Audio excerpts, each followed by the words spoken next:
Est-ce que vous m'entendez? Est-ce que vous me voyez? Dites-moi dans le chat si c'est OK pour vous. Est-ce que vous me voyez bien? Est-ce que vous m'entendez? OK, c'est parfait.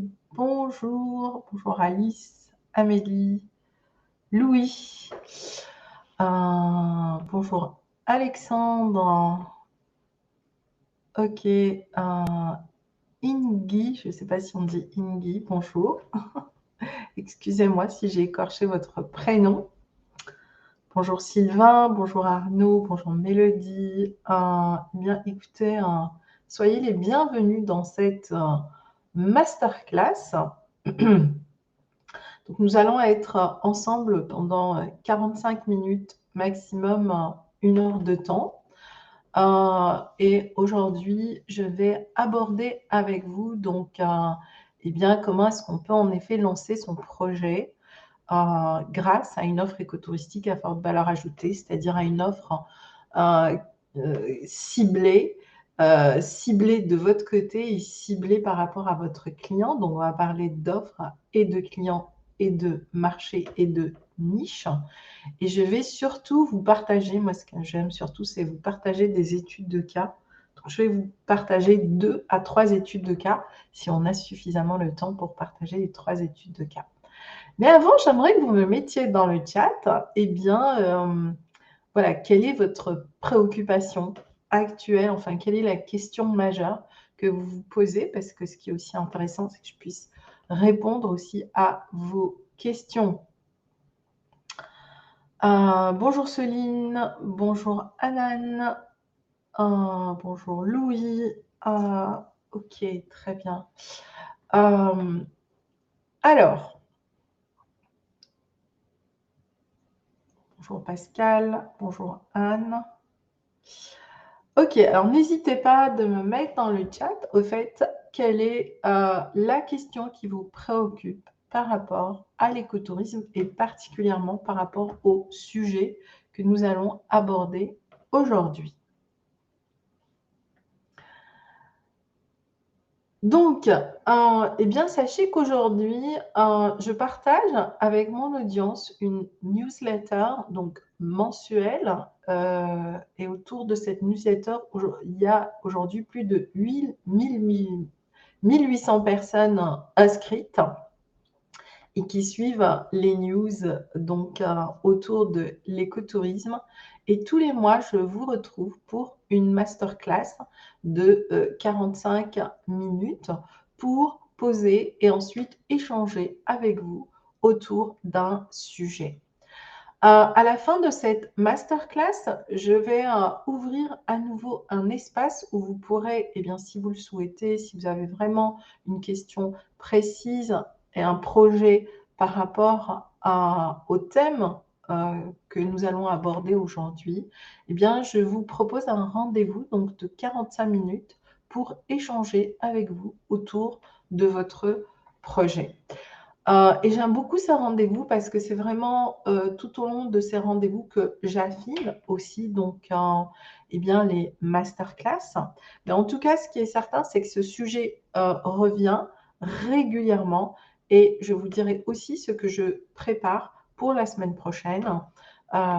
Justement, une formation autour vraiment de la structuration complète d'une offre écotouristique, même quand on part de zéro, c'est-à-dire même quand on est novice et qu'on est en transition de vie, en transition écologique et qu'on veut aujourd'hui eh bien, créer un écologe, créer un habitat insolite, créer une offre. Comment on se lance dans ce marché, comment on apprend à faire de l'écotourisme, etc. Est-ce que c'est possible? Est-ce que c'est vendeur? Est-ce que c'est rentable? Etc. Donc voilà, donc il y a vraiment c'est toutes les questions un peu que j'ai compilées tout au long de mes entretiens et donc j'ai décidé de créer une formation complète là-dessus. Je vous en dirai un peu plus à la fin. Bonjour Lolia, donc on s'est parlé hier. Bonjour, développement d'activités, moindre impact écologique pour un office du tourisme. OK. Très bien. Alors, le cycle des masterclass autour de l'écotourisme, donc c'est un cycle où régulièrement, je partage avec vous 5 sujets. Donc la première masterclass est autour vraiment de la gestion des destinations écotouristiques et comment on construit une destination écotouristique. Donc, en l'occurrence, ce sera celle du 31 août. La deuxième, c'est comment augmenter l'attractivité finalement de son entreprise en la transformant en destination écotouristique. Quand vous avez une offre, eh bien, c'est une vraie, et une entreprise autour de ça, c'est une vraie destination et on peut créer toute une attractivité autour d'un sujet, d'un thème et d'une offre. Et enfin, j'ai 3 masterclass sur eh bien, l'offre, donc l'offre écotouristique en lien avec le profil de l'écotouriste, c'est ce qu'on a abordé le mois dernier. L'offre écotouristique pour différencier son lieu et enfin entreprendre en écotourisme grâce à une offre ciblée ou à forte valeur ajoutée. C'est ce que nous allons voir aujourd'hui. Alors, qui suis-je maintenant pour vous parler d'écotourisme et d'éco-entrepreneuriat? Donc, moi, je suis expert international en écotourisme. Ça fait 33 ans que je fais ce métier, que j'ai eu l'occasion et je dirais la chance de l'expérimenter dans plus de 23 pays, peut-être beaucoup plus maintenant. Et j'ai accompagné plus de 125 000 entrepreneurs à aborder cette transition du tourisme classique vers le tourisme durable et l'écotourisme. Et j'ai aussi accompagné plusieurs pays et territoires entiers dans cette transition vers le tourisme durable. J'ai créé 2 outils qui sont appliqués aujourd'hui dans des centaines de territoires. J'ai participé à la création de la Charte européenne du tourisme durable qui a été appliquée dans tous les espaces naturels, parcs nationaux français et européens. Et ensuite, fort de cette expérience, on m'a demandé de faire la même chose pour les déserts du monde et ça a été une expérience absolument extraordinaire. Donc, les lignes directrices pour un tourisme durable dans les déserts du monde, ce qui m'a permis de travailler avec 125 pays donc, qui ont affaire à cette question et ensuite d'entreprendre tout un programme autour de la revitalisation des oasis marocaines par la valorisation des ressources. Et donc, l'écotourisme a été un outil extraordinaire pour nous permettre de créer justement des nouveaux métiers pour répondre à une problématique écologique qui était celle de la désertification. Voilà, j'espère qu'on aura le temps, je vous en parlerai un peu ici aujourd'hui. Et donc, parmi toutes ces destinations, aujourd'hui, eh bien, j'ai 2 destinations qui ont été classées au rang mondial des destinations d'excellence et qui font partie des 90 plus belles destinations, la vallée d'Uzis et la Garrocha. Et le parc national du Mercantour et le parc national des Cévennes, que j'ai accompagné aussi dans leur démarche pendant 3 années chacun, ont été classés cette année comme étant les expériences les plus inspirantes en termes d'écotourisme et de tourisme durable.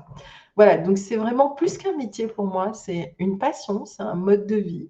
Je vis dans le Var, je vis dans le parc national de Porquerolles et voilà, c'est vraiment ce que je pratique, ce en quoi je crois et ce pourquoi j'œuvre depuis toujours. Je dirais que c'est même une passion depuis l'âge de 9 ans qui a fait que j'ai été d'abord chercheur au Muséum d'histoire naturelle, je suis docteur en écologie et après j'ai fait un master en écotourisme et j'ai été apprendre l'écotourisme à l'époque donc au Canada et quand je suis revenue avec donc mon master, on était à l'époque 2 experts pour la France en 1995 en écotourisme et mon premier projet ça a été avec la Fédération des parcs naturels régionaux. Et ce que j'aime aujourd'hui, c'est vraiment accompagner les entrepreneurs eh bien, à créer des offres à forte valeur ajoutée parce que ça change la vie et ça change la perspective d'un entrepreneur quand il a une offre extrêmement ciblée. D'autant que depuis 5 ans aussi, donc j'ai vraiment développé toute une plateforme marketing pour pouvoir aussi eh bien, utiliser tous les outils marketing du web aujourd'hui pour eh bien, propulser au fait nos offres et nos services. Alors, qu'est-ce qu'une offre écotouristique à forte valeur ajoutée? Eh bien, je dirais que pour moi, chaque lieu, chaque être a une âme unique, distinguée et que cette offre, eh bien, elle doit mettre en lumière cette âme, d'abord l'âme de la nature, du lieu où vous êtes, l'âme de qui vous êtes aussi, de qu'est-ce que vous avez envie de transmettre à travers votre projet écotouristique et ensuite, comment vous allez aussi décliner cela à l'échelle du micro-territoire ou du territoire où vous êtes, avec les habitants, avec la rencontre. En fait, donc c'est vraiment cette dimension de la rencontre. En termes maintenant de structure d'offre, eh bien, je dirais, c'est ce que j'appelle créer votre offre signature, votre offre spécifique, unique, thématique, ciblée. Et c'est pour moi extrêmement important, en tout cas quand on parle d'écotourisme, et c'est aussi pour ça que j'ai choisi vraiment de me concentrer sur cette thématique dans le vaste panel des offres en tourisme durable, parce que c'est vraiment aujourd'hui une offre qui répond à un besoin que nous traversons actuellement grâce, je dirais, à cette crise, crise économique, crise sociétale, crise humaine, crise de sens, etc. Et le tourisme nous amène à une autre forme du voyage qui nous reconnecte d'abord à nous-mêmes et qui nous permet, lors d'une parenthèse, eh bien, finalement, de vivre notre vie idéale. Et j'ai vu tellement de vies transformées après des séjours écotouristiques avec cette densité, des trajectoires aussi professionnelles, que finalement, eh ben, l'écotourisme, c'est peut-être une des clés qui nous permet à la fois de préserver, valoriser tout ce patrimoine naturel, parce que l'écotourisme est vraiment axé sur la préservation de la biodiversité, donc c'est un enjeu réel aujourd'hui pour nous. Et ensuite, elle permet d'ouvrir un espace de rencontre authentique, où on va travailler sur le sens, où on va travailler sur le contenu pédagogique. Et enfin, elle nous permet aussi, lors de cette parenthèse, eh bien, de découvrir tout un nouveau mode de vie qui peut aussi faire que bien, ça devienne aussi notre mode de vie. Donc, c'est vivre une expérience qui est basée sur du storytelling. C'est donner du sens au lieu dans cette dimension de la rencontre et du contenu pédagogique, d'aller chercher tout ce qu'il y a de plus authentique. C'est un acte de contribution, d'engagement, et donc, eh bien, ça devient une expérience totalement unique. Et donc, qui dit unique, eh bien, dit aussi aborder ce thème d'une manière particulière. Et la première question que je vais vous poser, suite aux différents entretiens que j'ai eus ces derniers temps, quand vous voulez vous lancer dans un projet, qu'est-ce que, dans le domaine de l'écotourisme, par quoi vous commencez? Par faire une étude de marché ou être une force de proposition ou croiser les deux?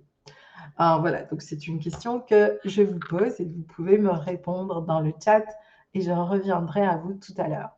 Alors, y a-t-il un marché pour développer mon projet ou mon sujet? C'est toujours la question que l'on se pose quand on veut démarrer une nouvelle expérience, aventure entrepreneuriale. Est-ce que je suis au bon endroit? Est-ce que je suis dans le bon marché? Est-ce que le marché va accueillir mon offre? Comment je vais aborder mon marché, etc. Mais vous allez voir qu'en écotourisme, on va beaucoup plus loin que ça.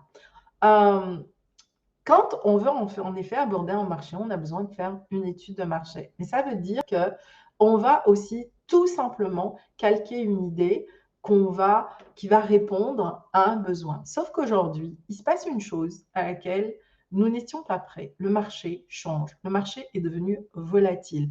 Le marché est instable. Et du coup, cela demande du temps, au fait, pour convertir une marché à une idée.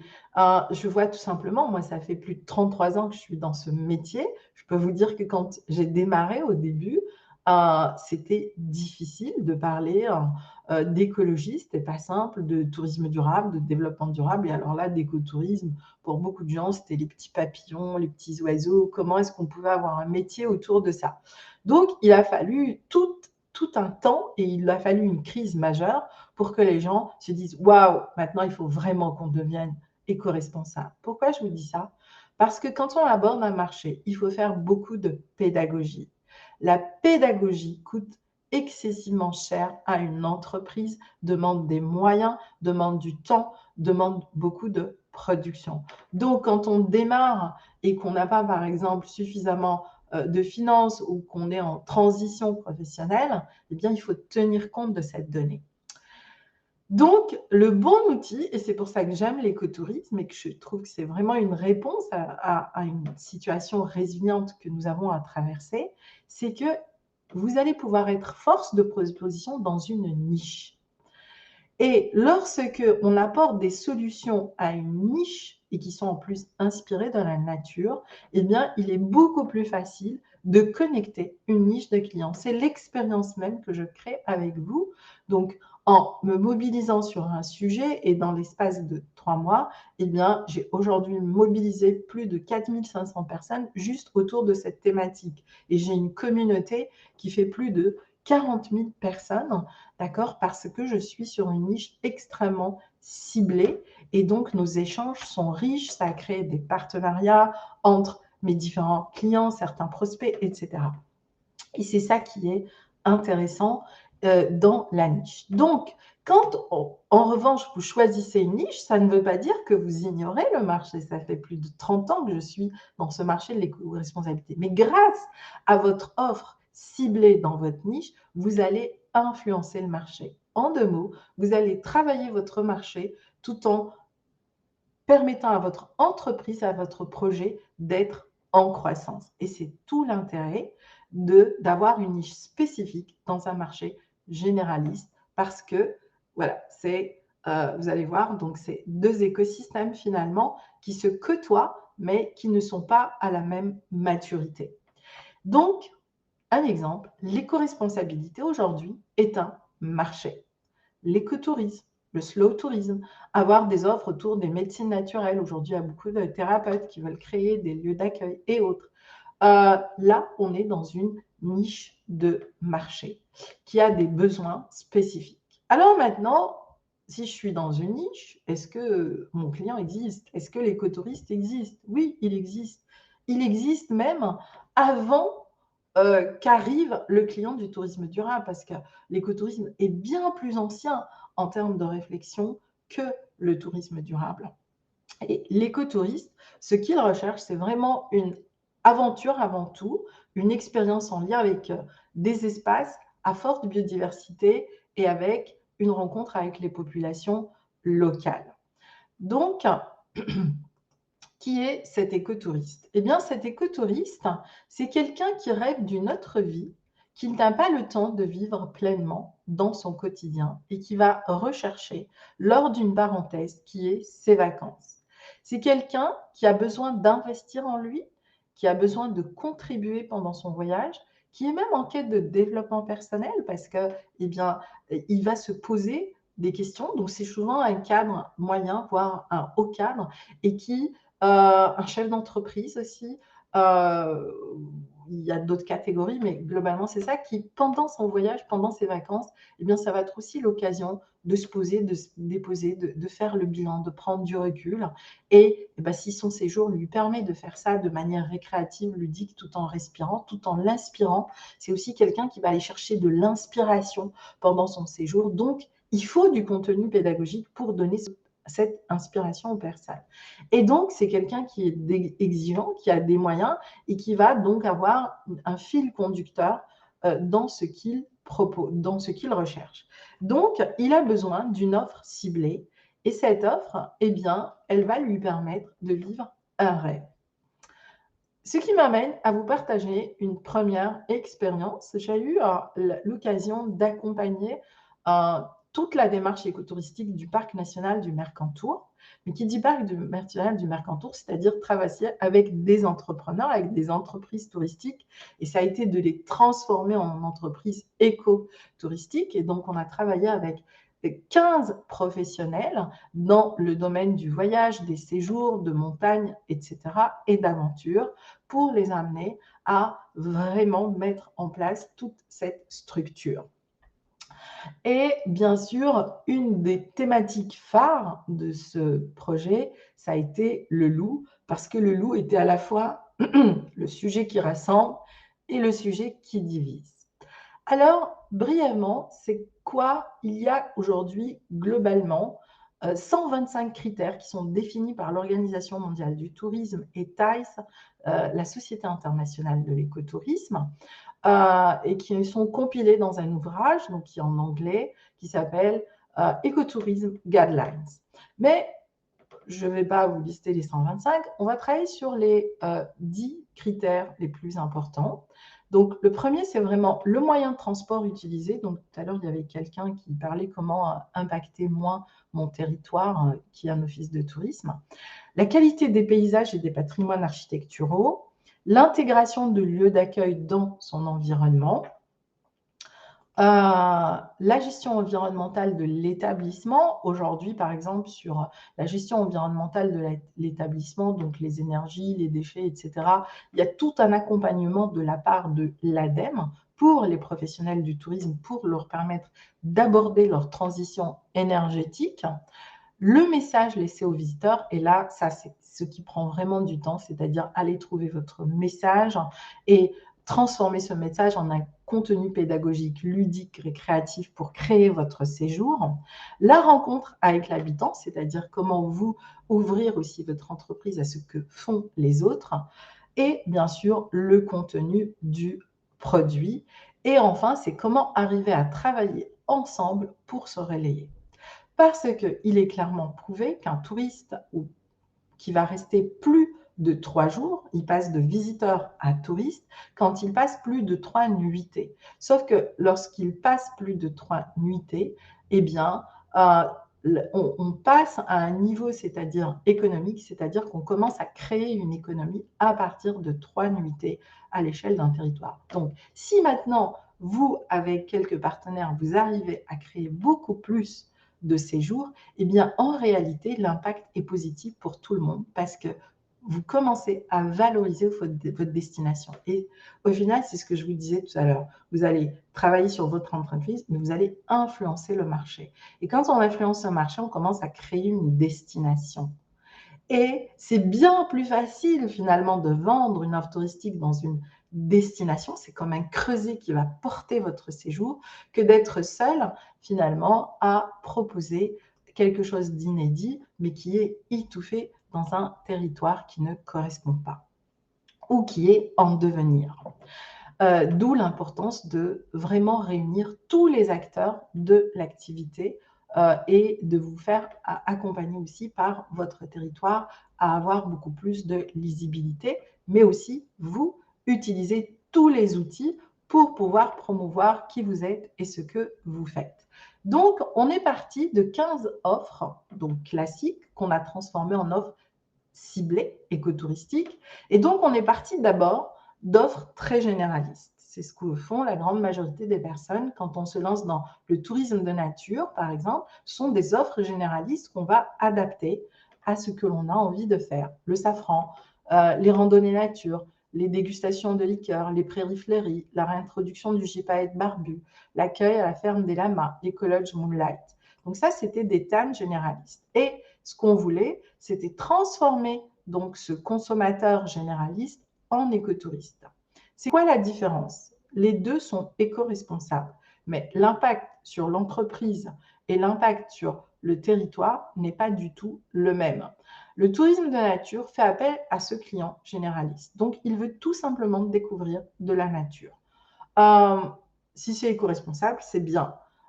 Mais il ne va pas rechercher ça plus, même si aujourd'hui, de plus en plus de gens veulent des offres éco-responsables. C'est un consommateur de destinations multiples, donc il est infidèle et du coup, eh bien, il répond à des offres sèches. Je vis dans un territoire donc, où on a régulièrement affaire à un tourisme de masse. Eh bien, même si les gens, quand ils arrivent, ils savent qu'ils sont dans un parc national, etc., les amener à adopter des gestes éco-responsables, eh bien, ce n'est pas simple au quotidien parce que ça doit changer tout un mode de consommation chez le visiteur. L'écotouriste, eh bien, c'est un client, on va dire, qui est déjà aware, donc qui recherche une expérience inédite. C'est un connaisseur. Il veut non seulement que son produit soit éco-responsable, mais il veut, lui, être engagé et contribuer. Donc, ça devient presque votre partenaire. Il devient un acteur à l'échelle de votre offre et de votre séjour. et il va jouer un rôle et une expérience unique. Par conséquent, il peut devenir votre ambassadeur. Un écotouriste peut vous en ramener 10. Donc, c'est, je dirais, votre client idéal. Et c'est pour ça que ça vaut le coup d'aller chercher une offre unique, signature et évolutive pour répondre à ce client. Donc, cette offre, elle part non pas seulement du territoire, mais elle part de vous, de votre histoire, de votre storytelling, de ce que vous avez envie de transmettre, du projet que vous voulez construire et du besoin auquel votre projet va répondre. Votre message, il va vous permettre de créer ce contenu pédagogique unique que l'on ne trouvera pas chez le voisin. Hier, je discutais avec une personne qui est là, avec Diane, et Diane me disait, mais moi, je n'ai pas envie de faire quelque chose que je vois déjà partout ailleurs. Je veux vraiment créer quelque chose de complètement unique et ciblé. Donc, on va aller chercher cet axe sur lequel vous allez pouvoir construire votre offre, votre séjour, votre message. Et c'est cet axe qui va vous permettre de vous connecter à ce qu'on appelle en marketing à votre client idéal, votre avatar, et qui va surtout vous permettre de créer ce que j'appelle une offre évolutive et donc de croissance. Alors, je ne vais pas vous parler des 15 offres parce qu'on pourrait y passer la journée, mais si vous êtes intéressé, eh bien, c'est ce que je ferai le 28 et on va vraiment décortiquer tout le parcours de la construction d'une offre et de comment on le fait et comment vous allez pouvoir vraiment l'adapter à vos sujets. Donc, je vous raconte seulement l'histoire de Caroline. Donc, Caroline est quelqu'un qui a été en transition de vie, qui a quitté Paris, qui est venu s'installer à 1500 mètres d'altitude dans la vallée de l'Ubaye et elle voulait donc cultiver le safran. Sauf que le safran est une activité saisonnière. Et donc, comment transformer une activité saisonnière en une activité qui allait lui permettre vraiment de vivre avec sa famille et de créer un projet à l'année. Et ça a été tout un parcours. Donc, on a travaillé avec elle pour comprendre qui elle était, ce qu'elle faisait, comment de la transformation du safran en créant ce contenu pédagogique, on est arrivé à créer une école, l'école de la nature, et donc où elle a travaillé après sur toutes les formes de fleurs à bulbes, parce qu'on avait aussi mené tout un projet qui s'appelait les prairies fleuries. Et à partir de là, elle a créé tout un programme pédagogique qui a permis aux enfants, qui dit les enfants, dit les familles, de venir régulièrement. Et quand elle n'avait pas donc son activité sur le terrain, elle avait son activité touristique, écotouristique, et son activité pédagogique. Et du coup, elle a pu créer comme ça toute une activité à l'année où elle-même se régalait d'une part à faire ce qu'elle faisait et d'autre part, elle savait qu'elle allait pouvoir lisser son offre sur les 4 saisons parce que en écotourisme, chaque saison est une saison pleine et entière en fait. Et une fois qu'on a créé cette structure d'offres, alors on a travaillé à l'échelle du territoire pour thématiser les offres. Et donc là, on a travaillé avec l'identité, c'est-à-dire comment la vision de chacun allait transformer l'identité d'un territoire. On a créé ce qu'on appelle un USP. On a élargi donc du niche à tout un marché et donc on a créé une véritable attractivité dans la durée pour la destination du parc national du Mercantour et on a fidélisé toute une clientèle régionale mais aussi aujourd'hui internationale autour de cette thématique et ça a abouti à 15 offres thématiques et une destination donc qu'on a appelée à la rencontre des visages et des paysages du parc national du Mercantour.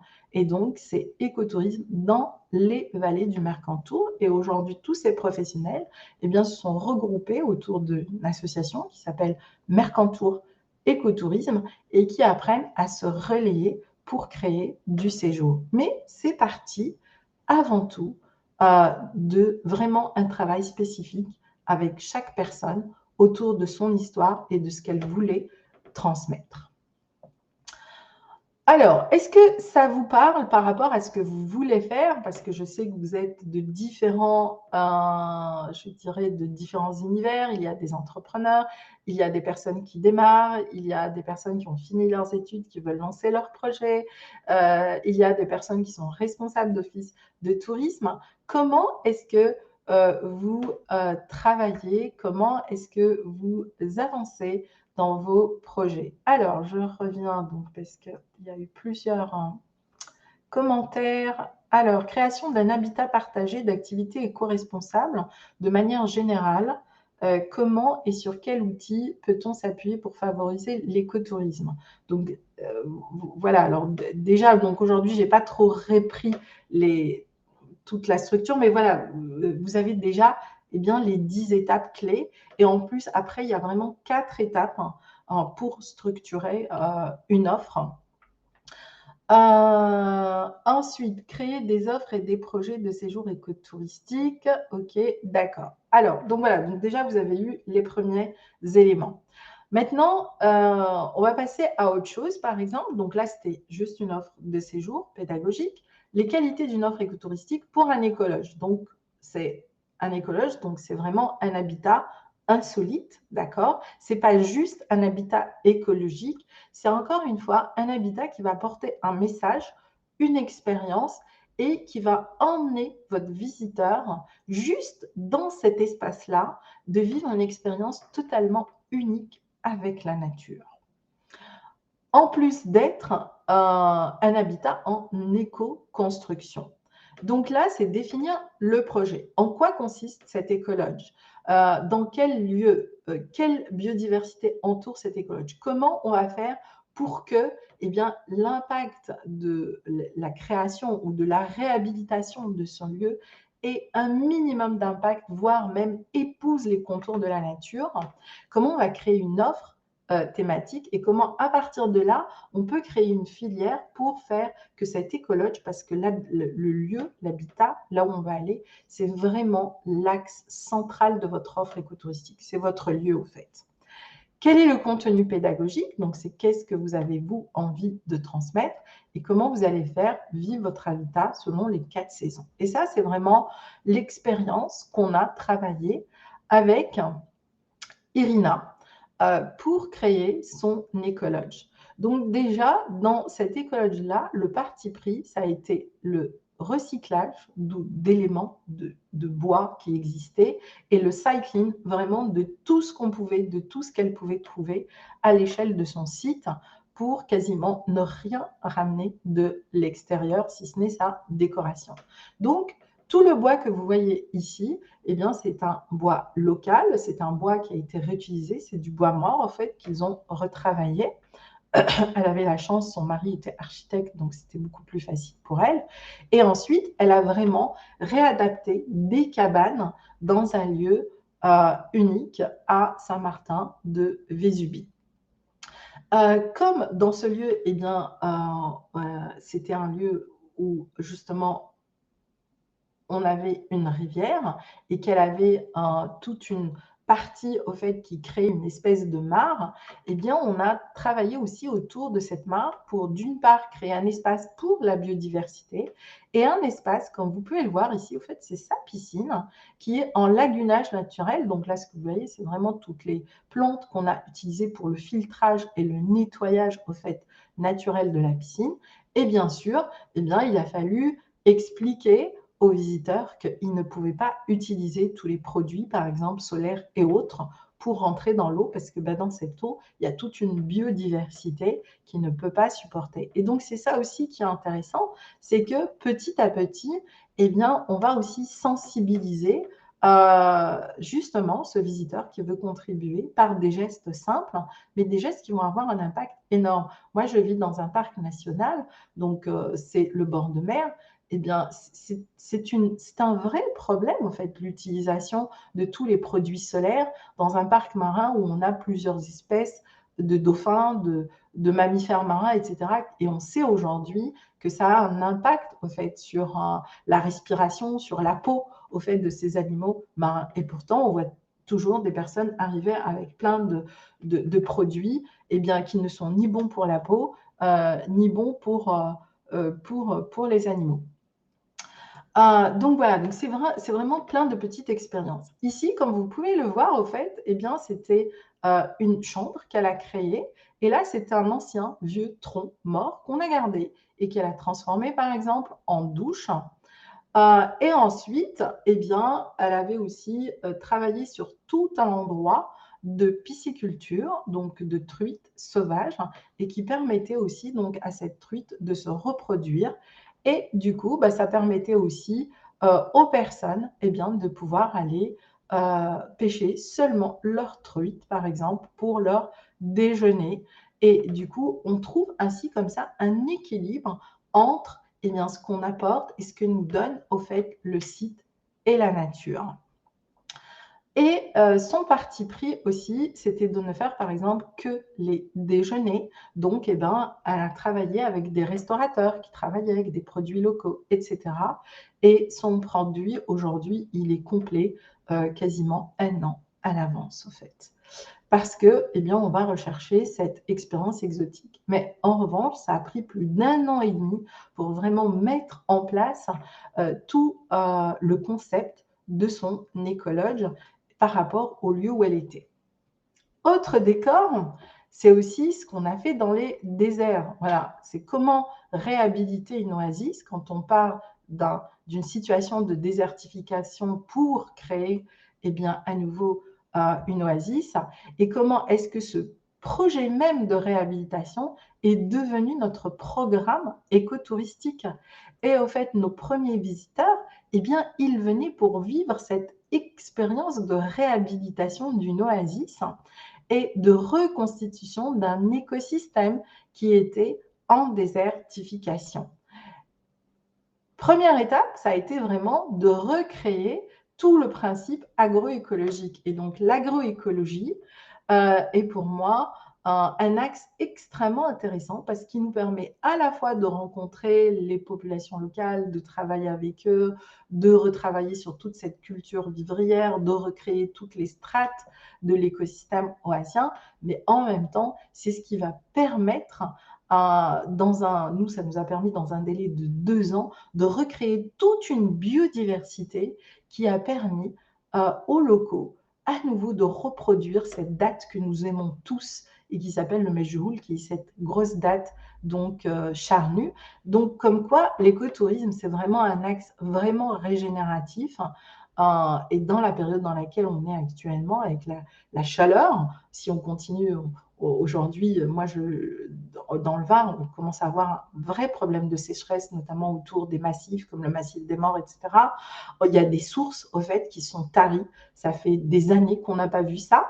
Donc, ça commence à devenir une vraie problématique.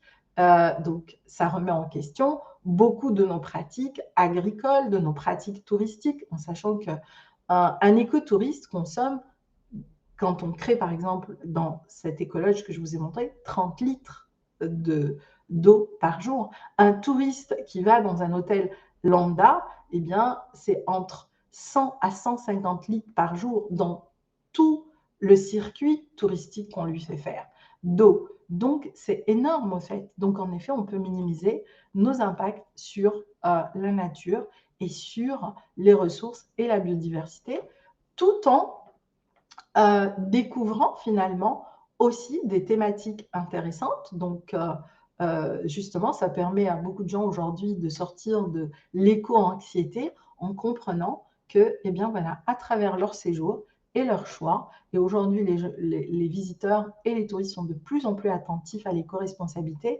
eh bien, on peut créer, eh bien, à travers des vrais projets, des projets de construction, des projets, ce que j'appelle régénératifs, autour de l'architecture bioclimatique, autour de l'eau, autour des enfants, autour de la gastronomie locale. Donc, on avait mis un échange entre le Mercantour et les oasis.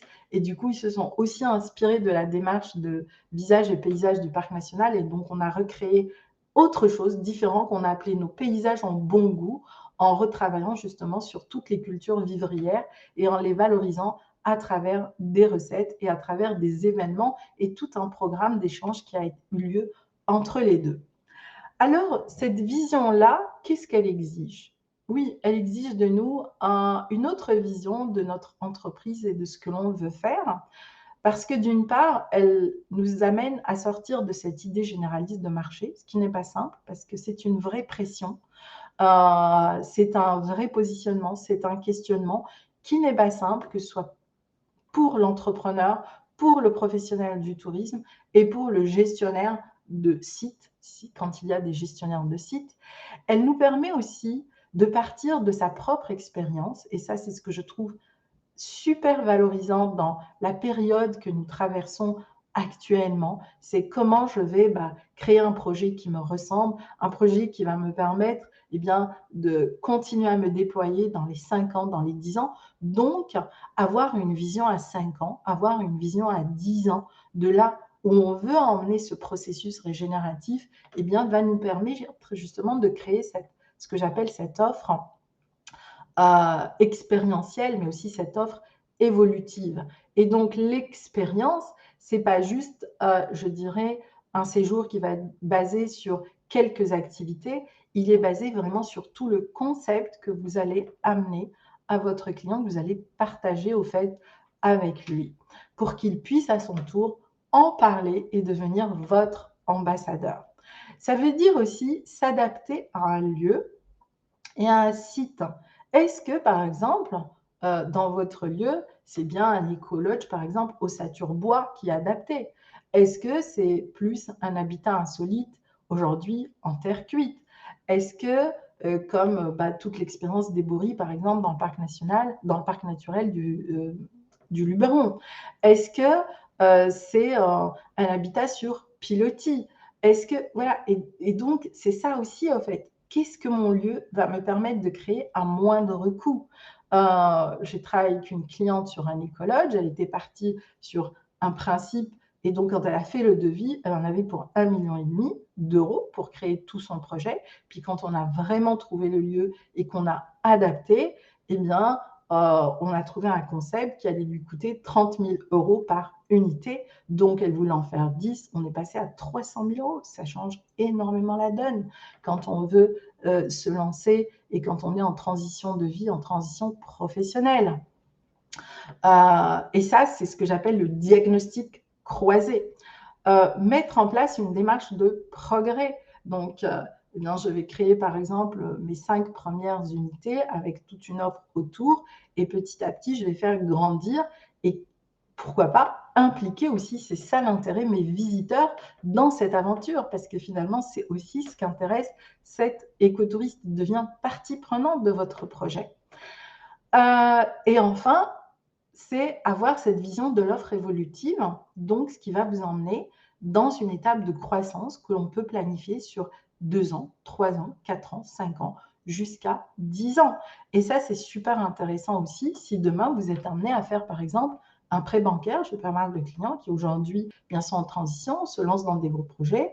Ils ont un apport, mais ils doivent aussi faire un prêt bancaire pour lancer leur projet. Et bien, le fait d'aller dans cette évolution de croissance va vous permettre aussi de planifier financièrement tous vos investissements et tout ce que vous voulez mettre en place sans prendre de risques, bien au contraire, en minimisant et en prenant en compte les risques qui existent actuellement.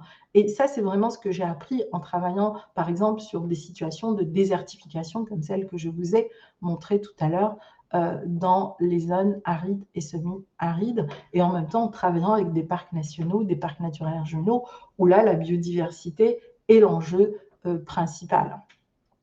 Et ensuite, c'est toujours se faire accompagner. Pourquoi se faire accompagner? On peut faire les choses soi-même. C'est pour avoir du recul, c'est pour gagner du temps, c'est pour avancer sereinement, c'est pour avoir les bons outils, c'est pour faire les bons montages aussi de projets et d'offres. Donc, voilà au fait l'intérêt d'avoir cette offre ciblée, d'avoir cette offre à forte valeur ajoutée, d'aller vers quelque chose d'évolutif, de prendre en considération un marché. Je peux vous dire qu'actuellement, le marché, même s'il est très sensible à l'éco-responsabilité, il y a encore du travail pour l'y emmener vraiment.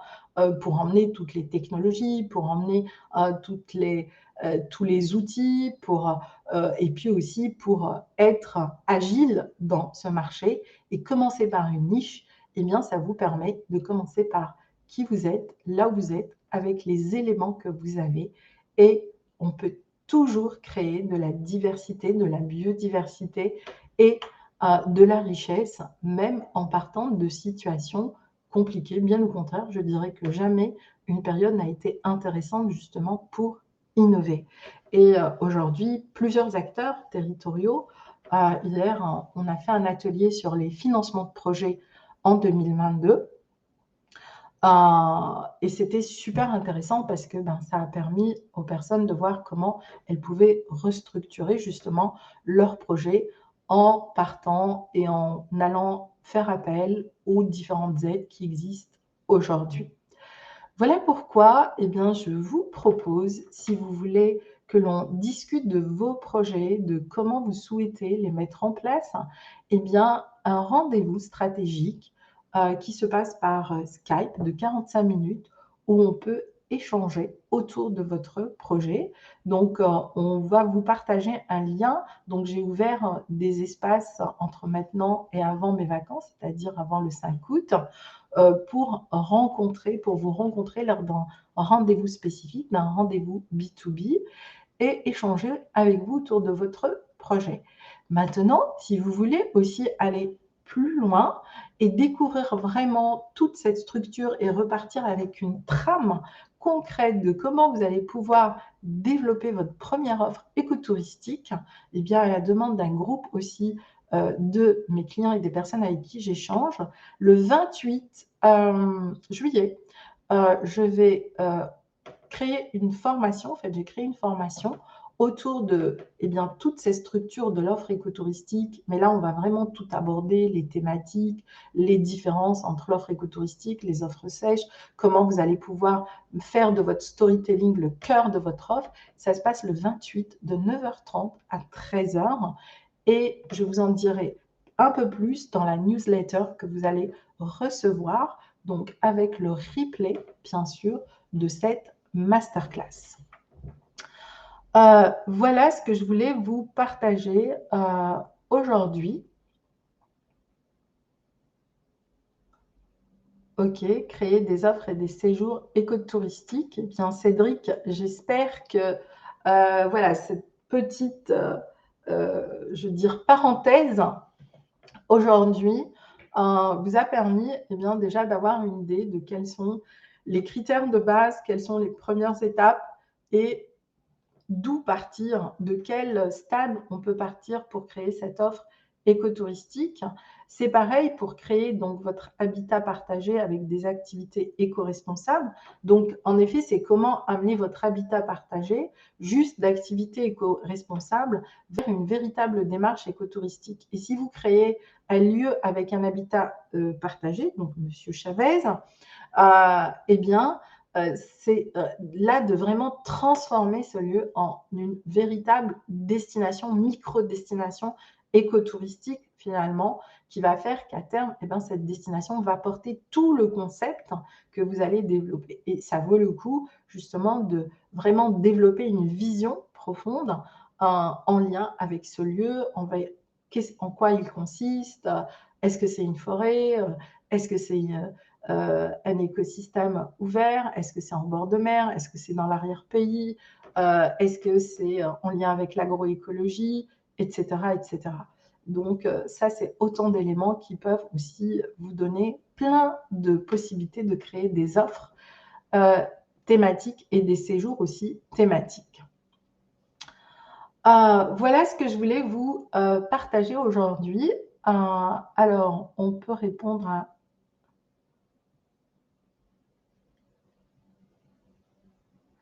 Est-ce que ma formation du 28, ce sera la seule date? Avant la rentrée, oui.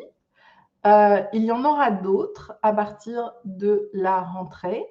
Mais là, oui, la date est posée parce qu'il y a déjà des personnes, Anne, qui sont intéressées par cette formation. Et donc, elle répond à plusieurs personnes actuellement qui veulent déjà avoir une idée concrète de leur projet, de la structuration, des aides qu'ils doivent aller chercher, etc., pour lancer leur projet. Et donc, j'ai vraiment compilé toute la démarche en 3 heures. Donc, autant vous dire que ça va être très dense. Et on va aussi parler du financement des projets écotouristiques pendant cette formation. Voilà les amis, ben là j'ai un peu dépassé mon temps, mais c'est toujours très, très riche et puis voilà, j'aurais plein de choses à partager avec vous dans ce domaine. Mais voilà, n'hésitez pas à prendre rendez-vous si, parce que c'est arrivé la dernière fois, donc s'il n'y a plus d'espace, d'accord, pour les prises de rendez-vous, n'hésitez pas à m'envoyer aussi un mail, d'accord, et on trouvera un temps pour vous avant le 5 août. Je vous souhaite une très très belle journée. Merci de votre présence, de votre temps. Voilà, j'espère que eh bien, cette masterclass vous a apporté des réponses ou peut-être même des questions ou vous a interpellé sur certains points. Eh bien, c'est très bien, c'est l'objectif de l'exercice. Je vous dis à très bientôt donc, pour un rendez-vous ou à très bientôt le 28. En tout cas, si ça vous intéresse, n'hésitez pas à me contacter. Merci, merci à tous.